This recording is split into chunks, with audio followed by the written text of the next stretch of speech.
ನಮಸ್ತೆ ಎಲ್ಲರಿಗೂ. ಎಲ್ಲರೂ ಹೇಗಿದ್ದೀರಾ? ಚೆನ್ನಾಗಿದ್ದೀರಾ? ಇವತ್ತು ಬಂದು ಒಂದು ಸ್ವಲ್ಪ ಕ್ಲೀನಿಂಗ್ ಕೆಲಸನೇ ಇತ್ತು. ಅದನ್ನು ನಾನು ಈಗ ಕ್ಲಿಯರ್ ಮಾಡ್ಕೋತಾ ಇದ್ದೀನಿ. ಬಾಗಿಲುಗಳಲ್ಲಿ ನಮಗೆ ಚೆನ್ನಾಗಿ ಡಿಸೈನ್ ಮಾಡಿಕೊಟ್ಟಿರ್ತಾರೆ. ಅದರಲ್ಲಿ ನಾವು ಒರ್ಸೋಕ್ಕೆ ಹೋದರೆ ಒರ್ಸೋದಕ್ಕಾಗೋದಿಲ್ಲ. ಅದಕ್ಕೋಸ್ಕರ ನಾನು ಈ ರೀತಿ ಒಂದು ಫ್ಲವರ್ ಇರುತ್ತೆ ಅಲ್ವಾ, ಅದರಲ್ಲಿ ತುಂಬ ಧೂಳಿತ್ತು. ಅದಕ್ಕೋಸ್ಕರ ಒಂದು ಮಾಮೂಲಿ ಬ್ರಷ್ ಅಂದರೆ ನಾವು ಹಲ್ಲುಜ್ಜಕ್ಕೆಲ್ಲ ಯೂಸ್ ಮಾಡ್ತೀವಲ್ವ, ಆ ಬ್ರಷ್ ತಗೊಂಡು ಈ ರೀತಿ ಬ್ರಷ್ ಮಾಡಿದ್ರೆ ಅದರಲ್ಲಿರುವಂಥ ಧೂಳೆಲ್ಲನೂ ಕಂಪ್ಲೀಟಾಗಿ ಕ್ಲಿಯರ್ ಆಗುತ್ತೆ. ನೋಡೋದಕ್ಕೆ ಎಷ್ಟು ಚೆನ್ನಾಗಿ ಕ್ಲೀನ್ ಆಗುತ್ತೆ, ಹಾಗೆ ಬೇಗನೂ ಕ್ಲೀನ್ ಮಾಡ್ಕೊಂಡಂಗೆ ಆಗುತ್ತೆ. ನಾವು ಬಟ್ಟೆಯಲ್ಲಿ ಕ್ಲೀನ್ ಮಾಡೋಕ್ಕೆ ಹೋದರೆ ಈ ರೀತಿಯಾಗಿ ಕ್ಲೀನ್ ಆಗೋದಿಲ್ಲ. ಈ ವಿಡಿಯೋ ಇಷ್ಟ ಆದರೆ ಪ್ಲೀಸ್ ಒಂದು ಲೈಕ್ ಮಾಡೋದನ್ನು ಮರಿಬೇಡಿ. ಹೊಸದಾಗಿ ನೋಡ್ತಾ ಇರೋರು ನನ್ನ ಚಾನಲನ್ನು ಸಬ್ಸ್ಕ್ರೈಬ್ ಮಾಡಿಕೊಂಡು ಸಪೋರ್ಟ್ ಮಾಡಿ ಅಂತ ಕೇಳ್ತಾ, ಹಾಗೆ ನಿಮ್ಮ ಫ್ರೆಂಡ್ಸ್ ಆ್ಯಂಡ್ ಫ್ಯಾಮಿಲಿಗೂ ಶೇರ್ ಮಾಡಿ. ನಾನು ಕ್ಲೀನಿಂಗ್ ಟಿಪ್ಸ್ ಆಗ್ಬೋದು, ಕಿಚನ್ ಟಿಪ್ಸ್ ಆಗ್ಬೋದು, ಈ ರೀತಿ ಟಿಪ್ಸನ್ನು ಶೇರ್ ಮಾಡ್ತಾ ಇರ್ತೀನಿ. ನಿಮಗೆ ಈ ವಿಡಿಯೋದಲ್ಲಿ ಟಿಪ್ಸ್ ಇಷ್ಟ ಆದರೆ ಪ್ಲೀಸ್ ಒಂದು ಲೈಕ್ ಮಾಡೋದನ್ನು ಮರಿಬೇಡಿ. ಹಾಗೆ ನಿಮ್ಮ ಅನಿಸಿಕೆ ಅಭಿಪ್ರಾಯವನ್ನು ಕಮೆಂಟ್ ಮೂಲಕ ತಿಳಿಸಿ. ಈಗ ನಾನು ಒಂದು ಕಡೆಯಿಂದ ಫುಲ್ಲು ಅಂದರೆ ಫ್ಲವರ್ಸ್ ಇರಬೇಕಾದ್ರೆ ಹೋಗದೇ ಇರೋ ಕಡೆ ಎಲ್ಲನೂ ಈಗ ಬ್ರಷಲ್ಲಿ ಮಾಡ್ಕೊಂಡಿದ್ದಾಯಿತು. ಈಗ ಚೆನ್ನಾಗಿರೋ ಬಟ್ಟೆ ತೊಗೊಂಡು ಅದನ್ನು ನೀಟಾಗಿ ತೇವ ಮಾಡ್ಕೊಂಡು ಈಗ ನೀಟಾಗಿ ಒರೆಸ್ಕೊತಾ ಇದ್ದೀನಿ. ಎಷ್ಟು ಶೈನಿಂಗಾಗಿ ಚೆನ್ನಾಗಿ ಕಾಣಿಸ್ತಾ ಇದೆ. ಒಂಚೂರು ಗ್ಯಾಪ್ ಇಲ್ದಂಗೆ ಕ್ಲಿಯರ್ ಆಗುತ್ತೆ.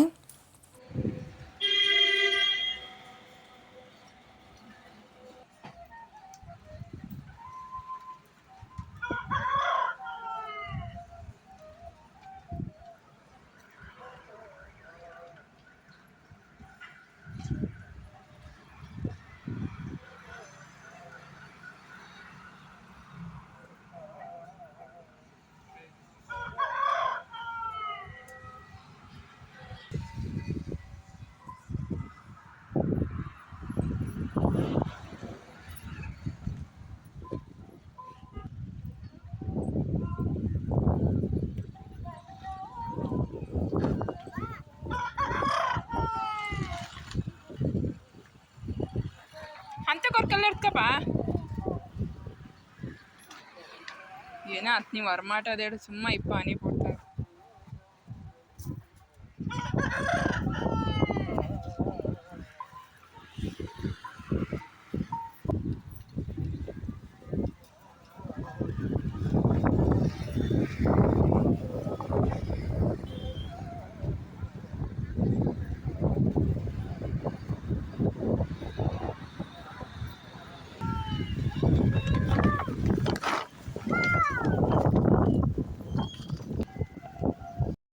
ಹಾಗೆ ದೇವರನ್ನೋದು ಎಷ್ಟು ಸತ್ಯ ಅಲ್ವಾ. ನಮ್ಮ ಊರಲ್ಲಿ ಈ ರೀತಿ ಕರಗ ಮತ್ತು ಜಾತ್ರೆ ಆದಾಗ ಅವತ್ತಿನ ದಿನ ಖಂಡಿತ ಮಳೆ ಬರುತ್ತೆ.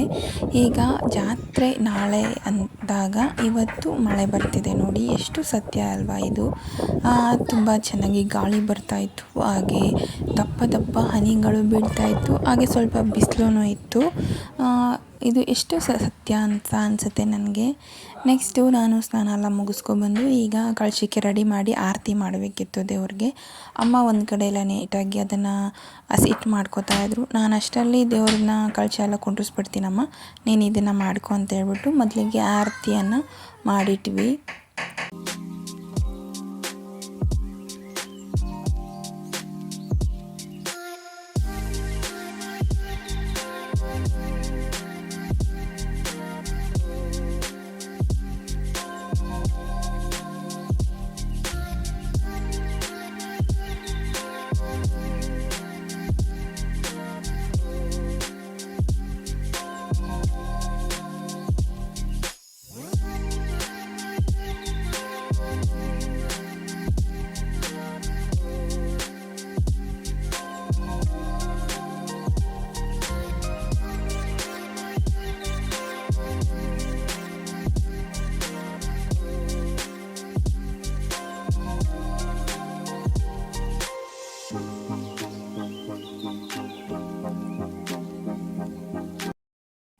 ಅಮ್ಮ ಆರತಿ ಮಾಡ್ಕೋತಾ ಇದ್ದರು. ನಾನು ಸರಿ ಅಂತ ಹೇಳ್ಬಿಟ್ಟು ಮೊದಲಿಗೆ ಎಲ್ಲ ದೇವ್ರ ಮನೆಯಲ್ಲಿ ರೆಡಿ ಮಾಡಿದ್ದೆ. ಸರಿ ಈಗ ನೀಟಾಗಿ ಎಲ್ಲ ಜೋಡಿಸ್ಬಿಡೋಣ ಅಂತ ಹೇಳ್ಬಿಟ್ಟು ಎಲ್ಲ ಎತ್ತಿಟ್ಕೊಂಡಿದ್ದೀನಿ. ಹಾಗೆ ಹೂವಾಗ್ಲಿಂದ ಹಿಡ್ದು ಎಲೆ ಅಡಿಕೆ ಪ್ರತಿಯೊಂದು ಹಣ್ಣು ಎಲ್ಲನೂ ಒಂದು ಕಡೆ ಇಟ್ಕೊಂಡು ಈಗ ದೇವ್ರ ಕಳಶವನ್ನು ಜೋಡಿಸ್ಕೊತಾ ಇದ್ದೀನಿ. ಅಮ್ಮ ಬಂದು ಯಾವಾಗಲೂ ಇದೇ ರೀತಿಯಾಗಿ ಜೋಡಿಸೋದು. ಅಮ್ಮ ತೆಂಗಿನಕಾಯಿ ಇಡ್ತಾರೆ. ನಮ್ಮ ಯಜಮಾನ್ರ ಮನೆಯಲ್ಲಿ ಅವರು ಬೇರೆ ಎಲೆ ಕಳಶ ಇಡ್ತೀವಿ, ಅಮ್ಮ ತೆಂಗಿನಕಾಯಿ ಇಡ್ತಾರೆ. ಅಮ್ಮ ಹೇಗೆ ಇಡ್ತಾರೋ ಹಾಗೆ ಇಡಬೇಕಲ್ವ, ಅದಕ್ಕೆ ಈಗ ಕಂಪ್ಲೀಟಾಗಿ ಜೋಡಿಸ್ಕೋತಾ ಇದ್ದೀನಿ. ಈ ರೀತಿ ದೇವ್ರ ಪೂಜೆ ಮಾಡೋದು, ಅಲಂಕಾರ ಮಾಡೋದು ಅಂದರೆ ನನಗೆ ಇಷ್ಟ. ಒಂಥರ ಏನೋ ಅದರಲ್ಲೇ ತೇಲಿ ಹೋಗಿ ಮುಳುಗೋಗ್ಬಿಟ್ಟಿರ್ತೀನಿ.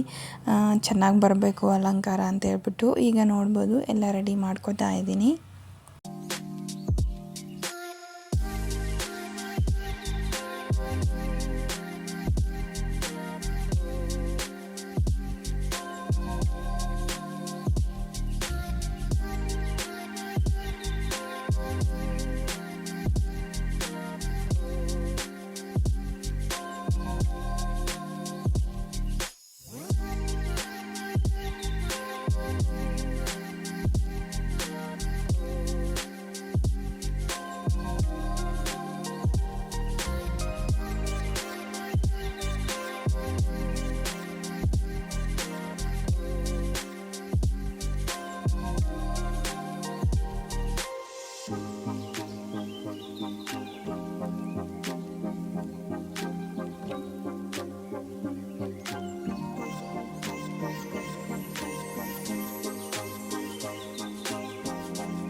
ಈಗ ಫೈನಲಿ ಈ ರೀತಿಯಾಗಿ ರೆಡಿ ಮಾಡಿದ್ದೀನಿ. ಸ್ವಸ್ತಿಕನ ಹಾಕಿದ್ದೆ. ಈಗ ಎಲ್ಲನೂ ಚಿಕ್ಕ ಚಿಕ್ಕದಾಗಿ, ಯಾಕಂದರೆ ನಾಳೆನೂ ಹೂವನ್ನು ಚೇಂಜ್ ಮಾಡಬೇಕು. ಅದಕ್ಕೋಸ್ಕರ ಈಗ ಆರತಿ ಅಲ್ವಾ ಅಂತ ಹೇಳ್ಬಿಟ್ಟು ಸ್ವಲ್ಪ ಸ್ವಲ್ಪ ಹೂವು ಹಾಕಿ ಈ ರೀತಿಯಾಗಿ ಅಲಂಕಾರ ಮಾಡಿದ್ದೀನಿ. ಆಮೇಲೆ ರೋಸ್ ಬಟನ್ ರೋಸ್ ಬರುತ್ತಲ್ವ, ಚಾಮಂತಿಗೆ ಸಿಕ್ಕಲಿಲ್ಲ, ಅದಕ್ಕೆ ಬಟನ್ ರೋಸನ್ನು ಇಟ್ಟು ಈ ರೀತಿ ಅಲಂಕಾರ ಮಾಡಿದೆ. ಮತ್ತು ಹೊಸ್ಲಿಗೆ ಬಂದು ಈ ರೀತಿಯಾಗಿ ರಂಗೋಲಿ ಹಾಕಿದ್ದೆ. ಹೇಗಿದೆ ಅಂತ ಕಮೆಂಟ್ ಮೂಲಕ ತಿಳಿಸಿ. ಚೆನ್ನಾಗಿದೆಯಾ ಚೆನ್ನಾಗಿಲ್ವಾ ಅಂತ. ನನಗೆ ರಂಗೋಲಿ ಹಾಕೋದು ಈ ಥರದ್ದೆಲ್ಲ ತುಂಬ ಇಷ್ಟ ಆಗುತ್ತೆ. ಏನೇನೋ ಹೊಸ್ತಾ ಥರ ಹಾಕೋದು ಅಂತೇಳ್ಬಿಟ್ಟು ಈಗ ಹೊಸ್ಲಿಗೆ ತುಳಸಿ ಗಿಡಕ್ಕೆ ಎಲ್ಲನೂ ರೆಡಿ ಮಾಡಿದ್ದೀನಿ. ಇನ್ನೇನಿದ್ರು ಆರತಿನ ಜೋಡಿಸ್ಬಿಟ್ಟು ಪೂಜೆ ಶುರು ಮಾಡ್ಕೋಬೇಕು ಅಷ್ಟೇ. ಇಲ್ಲಿ ನಮ್ಮದು ತುಳಸಿ ಗಿಡ ಬೆಳ್ಕೊಂಡು ಹೋಗಿದೆ ಅಷ್ಟೇ, ಅದು ಮಂದಕ್ಕೆ ಎಲೆ ಎಲ್ಲ ಬಿಟ್ಟಿಲ್ಲ. ಅದಕ್ಕೆ ಸ್ವಲ್ಪ ನೆರಳಿರೋ ಕಾರಣ ಆ ರೀತಿಯಾಗಿ ಇದೆ ಅದು. ಈಗ ಎಲ್ಲನೂ ಜೋಡಿಸ್ಕೊಂಡು, ಅಂದರೆ ನಾವು ಹೊರಗಡೆ ಎತ್ಕೊಂಡು ಹೋಗಲ್ಲ, ಅಂದರೆ ಈಚೆ ಅವ್ರು ಎಲ್ಲರ ಜೊತೆ ಹೋಗ್ತಾರಲ್ಲ ಎತ್ಕೊಂಡು ಹೋಗಲ್ಲ, ಯಾಕಂದರೆ ನಮ್ಮ ಅಮ್ಮನ ಕೈಲಿ ಆಗೋದಿಲ್ಲ. ಅದಕ್ಕೋಸ್ಕರ ಮನೆಯಲ್ಲೇ ಮಾಡಿಬಿಟ್ಟು ಆ ದೇವರ ಹೆಸರುಗಳನ್ನು ಹೇಳ್ಬಿಟ್ಟು ಪೂಜೆ ಮಾಡ್ತೀವಿ. ಎತ್ಕೊಂಡು ಹೋಗೋದಿಲ್ಲ, ನಮ್ಮಮ್ಮ ಯಾವತ್ತೂ ಎತ್ಕೊಂಡು ಹೋಗಿಲ್ಲ. ಮನೆಯಲ್ಲೇ ಕರಗದಮ್ಮ ಹೆಸರು, ಗಂಗಮ್ಮ, ಮಾರಮ್ಮ ಆ ಥರ ಇರುತ್ತಲ್ವ, ದೇವರೆಲ್ಲ ಹೆಸರು ಹೇಳ್ಬಿಟ್ಟು ಮನೆಯಲ್ಲೇ ಎತ್ತಿ ಬೆಳಗ್ತಾರೆ ಅಂತಾರಲ್ವ, ಆ ಥರ ಮಾಡ್ತಾರೆ. ಈಗ ಫೈನಲಿ ಪೂಜೆ ಎಲ್ಲ ಮುಗೀತು. ಪೂಜೆ ಎಲ್ಲ ಆದಾಗ ಒಂದು ಸಮಾಧಾನ, ಒಂದು ನಿರಾಳ ಅನ್ನಿಸ್ತಾ ಇರುತ್ತೆ. ಏನೋ ಗೊತ್ತಿಲ್ಲದಿರೋ ಒಂದು ಸಮಾಧಾನ ಅನ್ನಿಸ್ತಾನೆ ಇರುತ್ತೆ. ಈಗ ಹೊಸ್ಲಿಗೆ ಈ ರೀತಿಯಾಗಿ ರಂಗೋಲಿ ಹಾಕಿ ದೀಪಗಳನ್ನು ಹಚ್ಚಿದ್ದೀನಿ. ದೀಪ ಗಾಳಿಗೆ ಆರ್ತಾನೆ ಇತ್ತು. ಅಂತ ಹೇಳ್ಬಿಟ್ಟು ಬಾಗಿಲಲ್ಲೂ ಅಷ್ಟೇ ಚಿಕ್ಕದಾಗಿ ಹಾಕಿದ್ದೀನಿ. ಬೆಳಗ್ಗೆಗೆ ಎಲ್ಲ ಸಾರಿಸಿ ಗುಡಿಸಿ ಹಾಕಬೇಕಲ್ವ ಮತ್ತೆ ಅಂತ ಹೇಳ್ಬಿಟ್ಟು ಪುಟ್ಟದಾಗಿ ಹಾಕಿದ್ದೀನಿ. ಸಾಕು ಇಷ್ಟು ಮಾತ್ರ ಅಂತ ಹೇಳ್ಬಿಟ್ಟು. ಮತ್ತು ತುಳಸಿ ಗಿಡದ ಹತ್ರನೂ ಅಷ್ಟೇ ಚೆನ್ನಾಗಿ ಬಂದಿತ್ತು ಈ ಸರಿ ರಂಗೋಲಿಗಳು. ಒಂದೊಂದು ಸರಿ ನಾವು ಹೆಂಗೆ ಅಂದ್ಕೊಂಡಿರ್ತೀವೋ ಆ ಥರ ಬರೋದೇ ಇಲ್ಲ, ಆವಾಗ ತುಂಬಾ ಬೇಜಾರಾಗುತ್ತೆ. ಈ ಸರಿ ತುಂಬಾ ಚೆನ್ನಾಗಿತ್ತು. ಇನ್ನೊಂದು ಏನಂದರೆ ಅಮ್ಮನ ಮನೆ ಹತ್ರ ತುಂಬ ಫೇಸ್ ಇದೆ, ರಂಗೋಲಿ ಎಲ್ಲ ಹಾಕೋದಕ್ಕೆ ಚೆನ್ನಾಗಿರುತ್ತೆ. ಆಮೇಲೆ ಈಗ ಅಮ್ಮ ಮಾಡಿ ಮುಗಿಸಿದ್ರು. ಒಂದು ಸ್ವಲ್ಪ ಹೂವು ಎಲ್ಲ ನಾಳೆ ಫೋಟೋಕ್ಕೆ ಅಲಂಕಾರಕ್ಕೆ ಕರ್ಗದ ದಿನ ಹಾಕೋಕ್ಕಂತೇಳ್ಬಿಟ್ಟು ಕಟ್ಕೊಳ್ಳೋಣ ಅಂತೇಳ್ಬಿಟ್ಟು ಎಲ್ಲ ತೊಗೊಬಂದಿದ್ವಿ. ಈಗ ನಾನು ದೀಪ ಎಲ್ಲ ಆರತಿ ಎಲ್ಲ ಮಾಡಿದ್ಮೇಲೆ ಒಂದು ಚಿಕ್ಕ ಸೆಲ್ಫಿಯನ್ನು ತೊಗೊಳ್ಳೋಣ ಅಂತೇಳ್ಬಿಟ್ಟು ತೊಗೋತಾ ಇದ್ದೀನಿ. ಆನಂತರ ಕನಕಾಂಬ್ರ ಮಲ್ಲಿಗೆ ಹೂವೆಲ್ಲ ಇತ್ತು, ಸರಿ ಅಂತೇಳ್ಬಿಟ್ಟು ಅದನ್ನು ಕಟ್ಟಿಟ್ಬಿಡೋಣ, ಕನಕಾಂಬ್ರ ಮಲ್ಲಿಗೆ ಹೂವಿನಲ್ಲಿ ಅಲಂಕಾರ ಮಾಡೋಣ ಅಂತೇಳ್ಬಿಟ್ಟು ಕನಕಾಂಬ್ರ ಇದರಲ್ಲಿ ಅಂಗಡೀಲಿ ತಂದಿದ್ವಿ.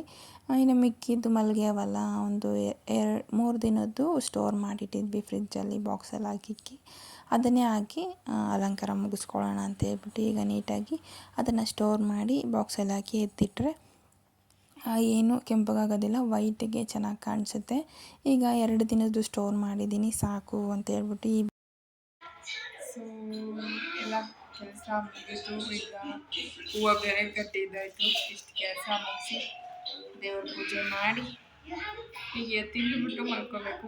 ಅಮ್ಮ ನನಗೆ ಮೆಹಂದಿ ತಂದಿದ್ದಾರೆ, ಮೆಹಂದಿ ಹಾಕ್ತಾರಂತೆ, ನೋಡು ಯಾವ ಥರ ಹಾಕ್ತಾರೆ ಅಂತ. ಆಲ್ಮೋಸ್ಟ್ ಕೆಲಸಗಳೆಲ್ಲ ಮುಗೀತು. ಎಷ್ಟು ಕೆಲಸ ಮಾಡ್ತಾಯಿದ್ರು ಮುಗೀತಾ ಇಲ್ಲ ಹಬ್ಬದ ಕೆಲಸ. ಮುಂದೆ ನಾಳೆ ಕರಗ ನಡೆಯುತ್ತೆ, ಅದನ್ನು ಶೇರ್ ಮಾಡ್ತೀನಿ.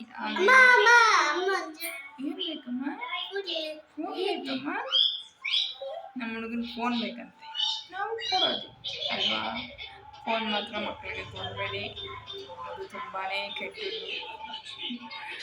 ಸರಿ, ಮತ್ತು ಬ್ಲಾಗ್ನ ಶುರು ಮಾಡ್ತೀನಿ, ನೋಡೋಣ. ಆದರೆ ಇಲ್ಲಾಂದರೆ ನೆಕ್ಸ್ಟ್ ಬ್ಲಾಗ್ ಕಂಪ್ಲೀಟಾಗಿ ತೋರಿಸ್ತೀನಿ, ಓಕೆನಾ? ಪ್ಲೀಸ್ ಈ ವಿಡಿಯೋ ಒಂದು ಲೈಕ್ ಮಾಡೋದನ್ನು ಮರಿಬೇಡಿ. Thank you.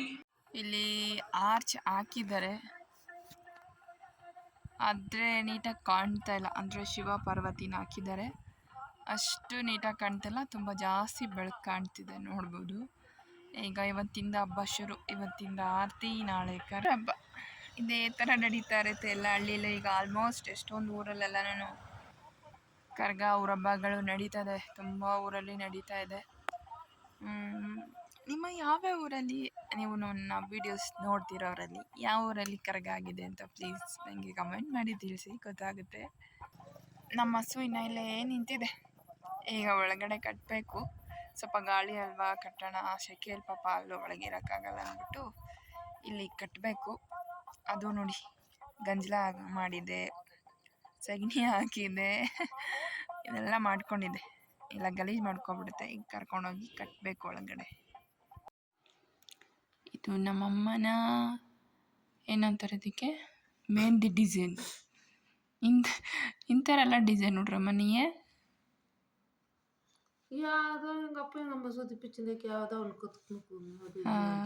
ನಿಮ್ಮಪ್ಪ ನಿಮ್ಮಮ್ಮ ಓದಿಸಿಲ್ವಾ?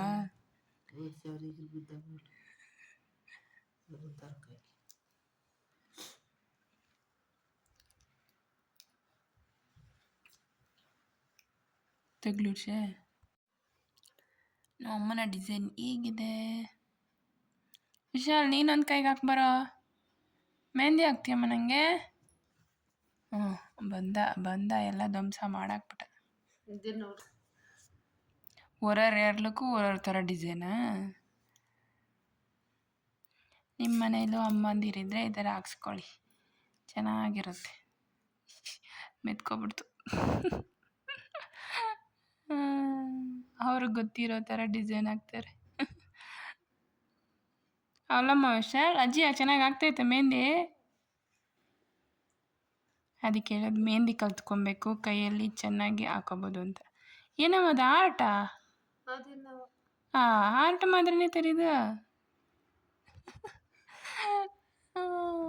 ಆರ್ಟ್ ಎಂದೆಂದು ಹಂಗೆಲ್ಲ ಆರ್ಟ್ ತೆಗೆದು ಪಾರು. ಪಾಪಗಿನ್ನ ನಿದ್ದೆ ಬಂದಿಲ್ಲ, ನಿಂಗೆ ಹಾಕೋಣ ಮೆಹಂದಿ? ವರಲ್ ಮೆಹಂದಿ ಈ ಥರ ಇದೆ. ನಮ್ಮ ಅಮ್ಮನ ಹತ್ರ ಬನ್ನಿ, ನಿಮಗೂ ಒಂಥರ ಡಿಸೈನ್ ಹಾಕ್ತಾರೆ. ಇದೇನಿದು? ಇದೇನಮ್ಮ ಇದು? ಕ್ರಿಸ್ಮಸ್ ಟ್ರೀನಾ? ವಿಶಾಲ್ ಏನಿದು? ಹಾಂ, ಆಂಟಿ ಅಲ್ಲಮ್ಮ, ಅಜ್ಜಿ ಕ್ರಿಸ್ಮಸ್ ಟ್ರೀ ಬಿಡಿಸ್ತೈತೆ. ಮೆಹಂದಿ ಬಿಡಿಸ್ತಾ ಇದ್ದಾಳು ಶೆಕೆ ಗರಮ ಕೈಲಿ. ನೆಕ್ಸ್ಟ್ ವಿಶಾಲ್ಕು ಮೆಹಂದಿ ಫಿನಿಶಿಂಗ್.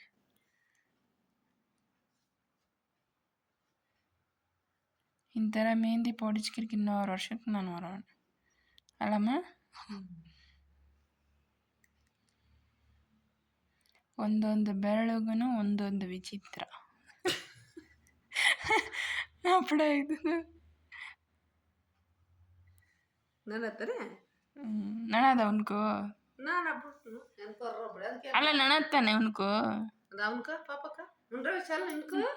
ನಮ್ಮಮ್ಮನಿಗೆ ಚೆನ್ನಾಗಿದ್ಯಂತೆ, ನಮ್ಮಮ್ಮ ಬಿಡಿಸಿರೋದಲ್ವಾ. ವಿಶಾಲ್ದು ನಂದು ಮೆಹಂದಿ. ವಿಶಾಲ್ ಎಲ್ಲಿ ನಿಂದು ಮೆಹಂದಿ? ಅಜ್ಜಿನ ಯಾವುದಾದ್ರೂ ಮದುವೆಗೆ ಫಂಕ್ಷನ್ಗೆ ಕಳ್ಸೋಣ ಅಲ್ಲಮ್ಮ. ಓಡಿಸ್ಬಿಟ್ಟು ಕಳಿಸ್ಬಿಡ್ತಾರೆ ಹಂಗೇನೆ. ಈಗ ನಮ್ಮಮ್ಮ ಬಿಟ್ಕೋತಾರೆ. ಇದೇನು ಡಿಸೈನ್ ಇದು? ರಂಗೋಲಿನ ನೋಡಿ ಫ್ರೆಂಡ್ಸ್, ಈ ಥರ ಇರುತ್ತೆ ನಮ್ಮಮ್ಮನ ಡಿಸೈನ್. ಆದರೂ ಅವ್ರ ಪ್ರೀತಿಗೆ ಬೆಲೆ ಕೊಡಬೇಕು ಅಲ್ಲಮ್ಮ. ವಿಶಾಲ, ವಿಶಾಲ್ದಲ್ಲಿ ವಿಶಾಲ್ ತೋರಿಸು. ಹಾಂ ತೋರಿಸು ತೋರಿಸು. ನಮ್ಮ ವಿಶಾಲ್ ಸಗಣಿ ತಪ್ಪೆ ಆಗ್ಬಿಟ್ಟೈತೆ.